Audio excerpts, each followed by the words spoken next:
Step into the swinging 60s where bold filmmakers shattered expectations and rewrote the rules of genre. These 10 landmark films fuse style, grit, and moral ambiguity to create cinematic legends. Each movie planted the seeds of Quentin Tarantino's signature blend of humor and brutality. Subscribe now and join us as we explore these timeless masterpieces. Yojimbo. Akira Kurosawa's Yojimbo introduces a lone ronin who arrives in a lawless village split by two rival crime families. He's no noble samurai, but a savvy mercenary who plays both sides for profit, and every calculated move, every flourish of his cloak, every flash of steel, feels like cinematic poetry. Kurosawa's framing alternates tight close-ups on Toshiro Mifune's hawk-sharp eyes with sweeping painterly vistas that highlight the weight of each breath he takes. Sparse, tension-driven music by Masaru Sato makes silence as potent as bloodshed.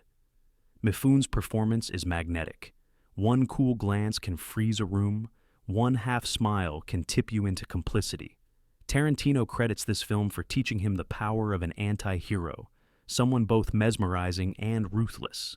And he borrowed Yojimbo's tonal leaps from humor to violence when crafting his own icons in Pulp Fiction and Kill Bill. Beyond its influence on spaghetti westerns, Yojimbo stands as a masterclass in style and substance. It broke conventions by making the samurai imperfect and survival-driven, showing that moral ambiguity can be more compelling than black and white virtue. For Tarantino, it proved that cinema's coolest characters live in shades of gray, and that a well-placed quip or quirk can cut as deep as a blade. Sanjurro. Just 1 year later, Kurosawa reunited with Mifune for Sanjurro, swapping a dusty town for a corrupt clan stronghold. A band of earnest young samurai begs the nameless warrior to unmask traitors among their ranks, and he obliges with deadpan humor and surgical precision. The film opens on a comic mishap, soldiers wielding bamboo pipes as lethal weapons, then snaps into blistering swordplay. Melville's long tracking shots emphasize scale, while sudden close-ups remind us that danger lurks in every shadow. Mifune's restrained charisma is on full display. He mocks his allies with wry asides, then vanishes into silence before unleashing a flurry of steel. This interplay of tone, slapstick banter segueing into merciless violence, became a Tarantino hallmark, inspiring him to blend genres and keep viewers off balance. Masaru Sato's score swings between jaunty flute riffs and dark percussion, signaling shifts from lighthearted mischief to lethal intent. Sanjurro is more than a sequel. It expands on questions of honor, loyalty, and the corrupting influence of power. It taught Tarantino that humor and horror can coexist, and that a character's unexpected jest can make their next strike all the more shocking. Every elegant frame, every wry smile, and every sudden slash in Sanjurro shows why this film remains essential to understanding how to fuse style, wit, and blood in perfect harmony. The Great Escape. John Sturgis's The Great Escape transports us to a sprawling German POW camp, where Allied prisoners stage an audacious tunnel breakout. It's an ensemble piece built on meticulous planning and nail-biting suspense. Steve McQueen's Captain Hiltz, a cool operator who flips cards and sparks motorcycle stunts, anchors the cast, but the real star is the teamwork. Forgers, diggers, and distraction experts each bring distinct skills to a plan that could shatter at any moment. Sturgis balances the camp's forbidding geometry, barbed wire, watchtowers, and endless fences, with claustrophobic tunnel interiors lit by trembling lanterns. Every shovel strike, every near miss with a guard's torch, tightens the pressure. Elmer Bernstein's energetic adaptation of Mozart's Rondo drives the escape sequences like a racing heartbeat. Tarantino cites this film for teaching him pacing, how to let tension build organically, give audiences breathing room, then deliver an explosive payoff. More than a war movie, The Great Escape laid the groundwork for Tarantino's ensemble heists. He learned how to establish each character's role and personality quickly. So, when the action erupts, you care about every fate on screen. The film's blend of camaraderie, ingenuity, and sudden violence continues to inspire modern thrillers, proving that even in the darkest settings, ingenuity and panache can light the way to freedom. Le Samurai. Jean-Pierre Melville's Le Samurai introduces Jeff Costello, a lone hitman who navigates Paris with the precision of a samurai. The film opens in a near-silent cafe where Costello orders coffee and secures his weapons through a routine as exact as clockwork. Melville's sparse score and careful sound design make every footstep and distant siren resonate with tension. Wide, empty frames highlight Costello's isolation, while sudden close-ups on his calm, unreadable gaze remind us that a single glance can be more unsettling than any bullet. Alain Delon's restrained performance, his trenchcoat crisp, his fedora tipped low, turn the assassin into an icon of cool detachment. Tarantino learned from this how silence can build suspense and how an anti-hero's stillness can speak louder than dialogue. When violence erupts, it comes in swift, brutal bursts. A gunshot snaps the calm, a body falls, and the camera lingers on the aftermath. This rhythm, long, breath-held pauses broken by explosive action, became a staple in Tarantino's own scenes, from the diner standoff in Reservoir Dogs to the chapel siege in Kill Bill. Costello's solitary code of honor, never killing innocents, never showing fear, lays a blueprint for morally ambiguous protagonists who follow their own rules. The minimalist production design, from stark neon signage to shadow-drenched apartment halls, taught Tarantino that atmosphere can be a character in its own right. Le Samurai remains essential viewing because it distills cinema to its purest elements: mood, character, and composition. It shows how restraint can heighten impact, how a meticulously staged shot can outshine long monologues, and how an anti-hero can captivate audiences without ever saying a word. Bonnie and Clyde. Arthur Penn's Bonnie and Clyde transforms Depression-era outlaws into tragic folk heroes. From the opening bank robbery that feels as spontaneous as a roadside shootout, to the lovers' sultry glances behind revolver smoke, the film pulses with youthful rebellion. Warren Beatty's Clyde is charming and impulsive, always a step ahead of the law. Faye Dunaway's Bonnie is tough yet vulnerable, hungry for excitement in a world that offers little. The famous ambush finale, bullets tearing through windshields in slow motion, blends beauty and brutality so shockingly that it redefines cinematic violence. Penn balances gritty realism with moments of intimacy. Bonnie braiding Clyde's hair by candlelight. Clyde teaching Bonnie to fire a pistol with a playful taunt. These quiet interludes make the sudden eruptions of gore all the more devastating. Tarantino cites this film for showing how to fuse romance and violence, how to let audiences fall in love with criminals and then shatter their empathy in an instant.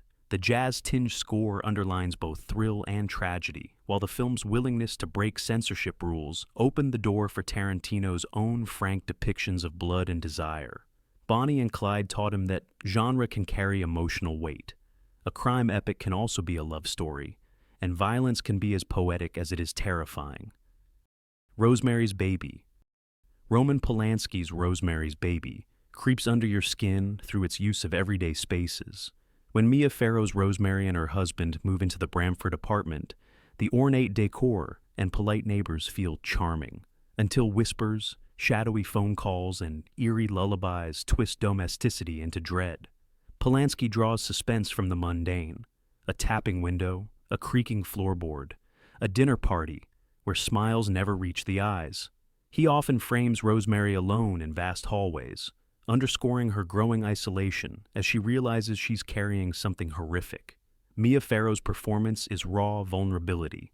Her trust in her husband dissolves into terror, and every glance toward the nursery window becomes a prayer for safety.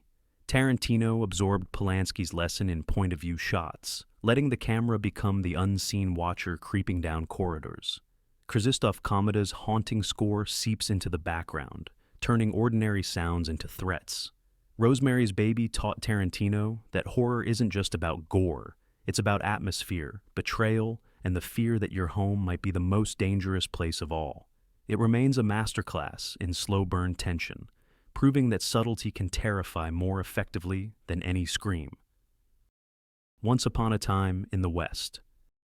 Sergio Leone's sprawling epic Once Upon a Time in the West opens on a deserted train station at sunset, where every creak of wood and distant train whistle feels loaded with meaning. Charles Bronson's silent harmonica-playing gunslinger arrives to protect Claudia Cardinale's newly widowed Jill McBain, who stands alone against Henry Fonda's cold-blooded villain. Leone's signature extreme close-ups, on eyes, on hands hovering over holsters, build suspense through minutiae, while vast panoramic shots of dusty plains remind viewers of the frontier's harsh beauty. Ennio Morricone's score weaves through every scene. Mournful whistles herald impending duels, swelling strings underscore emotional breakthroughs, and sudden guitar stabs punctuate gunfire with operatic flair. Tarantino credits this film for teaching him how music can drive narrative and transform simple actions into legendary moments. Bronson's minimal dialogue, delivered in gravelly tones, and Cardinale's determined gaze set a new standard for stoic heroes and resilient heroines. Once Upon a Time in the West is a masterclass in pace. Leone lets tension simmer in silence before delivering cathartic violence, a tactic Tarantino later used to devastating effect in Django Unchained. With its blend of mythic scope, moral ambiguity, and unforgettable motifs, the film shows that a Western can be both an elegy for a vanishing era and a timeless meditation on justice, power, and survival. The Good, the Bad, and the Ugly. In Sergio Leone's epic The Good, the Bad, and the Ugly, three gunslingers, Clint Eastwood's Blondie, Lee Van Cleef's Angel Eyes, and Eli Wallach's Tuco, race across a war-scarred desert to claim buried treasure. Each man embodies greed, cunning, and survival instinct, making alliances as shifting as the sand dunes. Leone builds tension with near-silent standoffs, extreme close-ups on eyes, hands hovering over holsters, and long, empty vistas that feel as alive as the characters. Ennio Morricone's score, a mix of haunting whistles, soaring trumpets, and percussive rhythms, turns each showdown into an operatic battle of wills. Tarantino studied this film's patient pacing. He learned to let suspense simmer in stretches of silence, so that when gunshots finally ring out, they sting more sharply. He also borrowed Leone's moral ambiguity. Heroes here can kill without guilt. Villains can surprise with odd acts of honor. The final three-way duel in a windblown cemetery is a masterclass in visual storytelling. Leone cuts between tight angles on anxious faces and wide shots that place each man within a barren tableau. It teaches that setting, sound, and timing can speak louder than dialogue. Beyond its influence on westerns and heist movies alike, The Good, the Bad, and the Ugly shows how an ensemble of memorable anti-heroes can drive a story forward. Tarantino's characters, whether in Reservoir Dogs or Django Unchained, carry the same electric unpredictability and razor-sharp style, proving that cinema's most enduring figures often live on the edge of law and conscience. This film remains essential viewing for anyone who wants to learn how to turn bloodshed into poetry and build tension one lingering shot at a time. Blowup. Michelangelo. Antonioni's. Blowup plunges you into swinging London through the lens of Thomas, a fashion photographer who discovers what might be a murder hidden in his contact sheets. As he blows up each frame, details emerge, and so do doubts. Was that a body behind the hedge? A flash of movement? Antonioni uses color, composition, and editing like a painter. Vibrant club scenes bleed into silent parks, and the boundary between art and reality blurs with every enlargement. David Hemmings's performance shifts from detached observer to desperate seeker, mirroring our own compulsion to unearth the truth. The soundtrack, jazz riffs, distorted nightclub chatter, and moments of eerie silence hangs over each sequence, teaching Tarantino how music can guide mood without announcing itself. The iconic tennis ball epilogue, where an unseen player sends a lone ball bouncing across an empty field, leaves you unsettled. Antonioni refuses to tie things up neatly, demanding the audience become co-authors of the mystery. Tarantino absorbed this lesson, crafting films where endings loop back on themselves and viewers carry the story forward in their minds. Blowup remains a landmark in meta-cinema, showing that a film can question its own artifice while still thrilling its audience. Its emphasis on visual detail, narrative gaps, and the power of suggestion paved the way for directors and screenwriters like Tarantino to trust the audience's imagination as much as their ears and eyes. The Wild Bunch. Sam Peckinpah's The Wild Bunch shatters Western conventions with a gang of aging outlaws on one last heist as the modern world closes in. William Holden's Pike Bishop leads a ragtag crew of former soldiers and outlaws who cling to loyalty in a time of betrayal. Peckinpah stages violence in slow motion, bullets cutting through fabric, hats flying off heads, faces frozen in shock, turning each gunfight into a tragic dance.